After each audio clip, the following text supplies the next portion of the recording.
Fight is going to be Chris Gutierrez versus Alatengheli. Very, very interesting fight right here with some very interesting odds that opened and closed as we speak. This is going to be the fight in the 135-pound division. We have Chris Gutierrez, El Guapo. He is 19-4-2 and his pro record. He is 4-1 in his last five. Of course, with the 1L going against Pedro Munoz about 5 months ago or so. He's 32 years old, 5'9", 67-inch reach. He's going up against Alatengheli, the Mongolian Knight, 16-8-2. He is 2-1, actually 3-1-1 in his last five. He does have a draw in there in between 2 years ago. 31 years old, so pretty much the same age fighters. He is going to be a shorter fighter at 5'5", so he has a 4-inch height disadvantage. Really similar reach. I think about a half an inch reach difference, so not too crazy any way there. Um, as far as the stats here, striking stats, I mean, obviously they favor Chris Gutierrez a lot. I mean, he's a pretty good, I think, kickboxer. He's landing 4.75 strikes landed per minute, absorbing 2.76. So I really like to see that ratio, right? When I'm breaking down fighters, seems like he's a fighter that takes damage, but then also gives out more damage as well. So 58% striking accuracy compared to Alatengheli's 33%. So that's something to keep in mind. 64% defense, 61% defense for Alatengheli, so not too much difference there. But Alatengheli does have a negative striking differential, so that should tell you all you need to know. Chris is probably going to be the better striker here in that sense. Alatengheli, though, is going to be the better grappler. He does incorporate more takedowns. He's landing 1.78 takedowns every 15 minutes, 39% accuracy. Their takedown defense is about the same. Like I said, I mean, Chris Gutierrez is a good kickboxer, solid cardio and pace, great leg kicks. He definitely likes to get in a rhythm as a fighter, right? He loves to get in that flow state, as you will. If he doesn't get into that rhythm, I think that he does look a bit average because I don't know if he's the best, I would say, athlete on the roster. He does have some good technique. He is a little quick at times, but I don't think that he's the top of the top.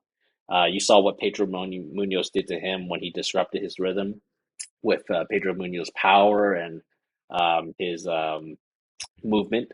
I think that Chris Gutierrez was really affected by that. He did get dropped, but he came back and didn't quit. So that's something that I do like by Chris. I don't think he quits in the fight. Once again, decent takedown percentage. The takedown defense percentage is 74%.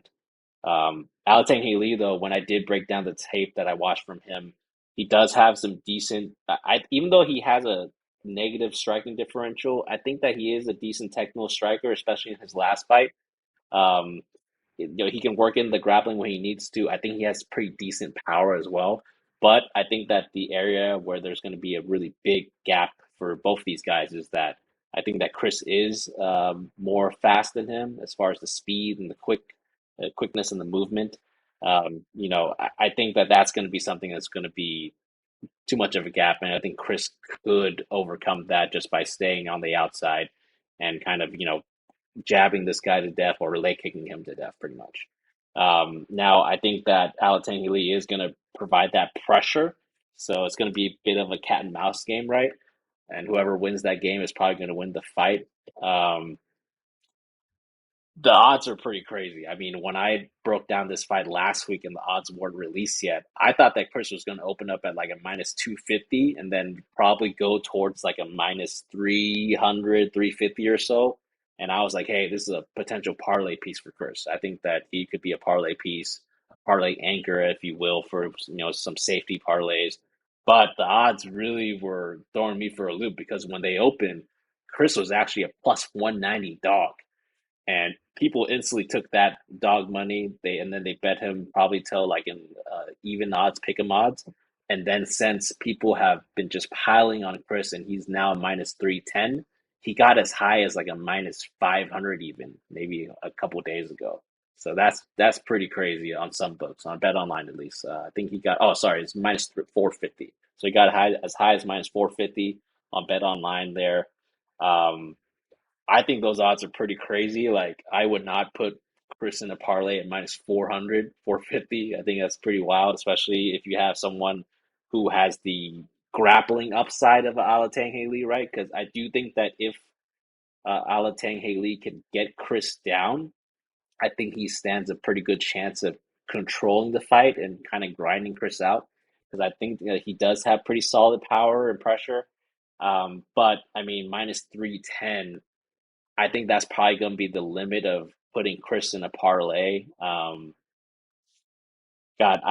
the odds just kind of threw me for a loop because before I thought that Chris was a safe piece, and now seeing him at like a plus 190, that kind of makes me reconsider because like am I seeing something different than what the bookies were seeing right when they set the odds? So they probably saw that Alatengheli was a great like wrestler pressure person, and that really affected Chris Gutierrez's last fight with Pedro Munoz in terms of his pressure. But I don't know if he has that movement to really kind of throw Chris off. So the pick here is going to be Chris Gutierrez still. I'm a little iffy now on putting him in a parlay, so I'll hold off for now. I'll probably just wait until face off or weigh-ins for this fight. Maybe I'll try to find a way to attack this like via prop or something because I do think that if Chris wins, I'm leaning towards decision here, and I mean, but that's what literally I just checked the odds right now. Chris by points is minus 140, so I'm not really seeing another way. Maybe a knockout, but I think Alatangheli is pretty tough. So if I were to play this fight, I might just go Chris decision. Just pay a little bit of juice odds there, but other than that, I'll probably hold off and wait till face offs here. Gerard, what do you think about this second fight here that we have on the prelims?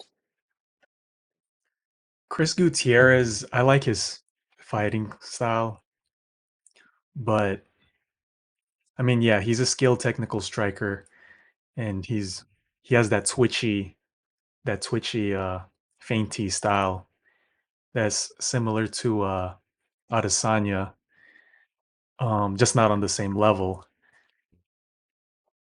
And this is where there's a problem. I think there's a blueprint now on how to fight that type of style. Mhm. We've seen that with Pedro Munoz and against Chris, and we also seen that with Sean Strickland against Adesanya, with that constant pressure, never backing off type of style, and that's how they never get into a flow because of that pressure. And in this case, Alatengheli, I think he has the tools to do that type of game on Chris, and he might find himself in a similar fight that he saw against Pedro Munoz if he can't get Alatengheli off of him throughout each round.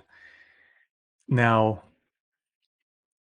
hey, Alatengheli, I think he does have pretty decent counter striking.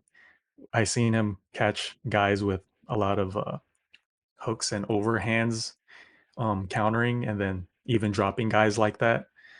Um, and one thing to note here is that Alatengheli, he trains out the same gym as where Henry Cejudo trains, and there's a lot of smart minds there that could probably game plan for the type of style that Chris um, has trouble with that style, kind of like Adesanya. Um, and yeah, this was yeah, seeing the odds here, I kind of like Ha- uh, Haley, but I think just on skill alone and like ability, you have to go Chris Gutierrez. But I'm at a low confidence on Chris Gutierrez, and I think Alatangheli is actually a great uh, parlay hedge, Mhm. and I like that plus odds on Alatangheli as a parlay hedge and a possible upset if he's able to use that game plan, that blueprint that we've seen Gutierrez have trouble with and Adesanya have trouble with. So yeah, upset potential. Got it. And just for the audience, when you mean parlay hedge, what do you mean by that? Do you mean putting Alatengheli So in a parlay itself, or yeah, could you explain that? so if you have Chris Gutierrez in a parlay, you can have another exact same parlay, but instead of Chris, you have Alatengheli there with even lesser money if you want, because the reward is much greater with a plus 260 dog instead of a minus 310 Mm, um, favorite in the same parlay. So you can get your money back or even more if you have another parlay with Alatengheli on the same one. got it. Cool, yeah. And another thing that I just thought about right now is that this fight and how the odds played out is a perfect example of what I like to call an arbitrage play, right? Let's say that you got Chris Gutierrez at plus 190, and now he's, now Alateng Haley is like what, a plus 260. If you got Mhm. Chris at plus 190, now you could just get Alatengheli at plus 260. Bam, you're guaranteed profit. So that's something that whenever you, and that, most of the time it's when you see someone open as a dog and you know that there's no way they should be a dog like that. Like you might as well just put that bet right away and then wait for the odds to kind of come back to your favor. I did that. Last example that I did that with was when John Jones he opened up at like a plus 160. I was like, hell no, this is crazy. Like, I was like, what? The I was goat. like, dude, this is like Michael Jordan of UFC or MMA. Like, come on, that was disrespectful right there. So I saw that, played John Jones right away. And then I saw Cyril Gahn open close as a dog. I didn't arbitrage that one though, but that was just an example that I did because I was like, man, this John Jones. I thought John Jones was gonna beat that guy for sure. I was a little scared, but yeah, I mean, there are cases where you can get kind of plus sides for both. So that's something to always keep in mind. If you feel like something's off, something's a little fishy, it probably is. So go in there and dive deep into it, and you probably will get rewarded with free money at the end of the day.